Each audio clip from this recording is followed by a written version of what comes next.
தோழனுக்கு பக்கத்திலே சோடி என்று வந்தவளே நூல் புடவையில் ஒளிஞ்சுக்கிட்டு நினைச்ச தாளம் போடணுமே.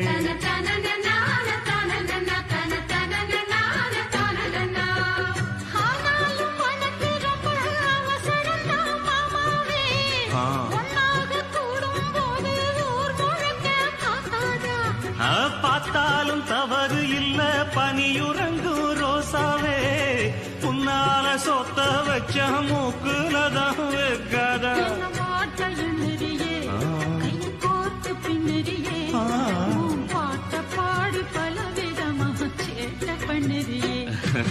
செங்குருவி செங்குருவி காலமட செங்குருவி சேல கட்டி மாமனுக்கு மாலையிட்ட செங்குருவி.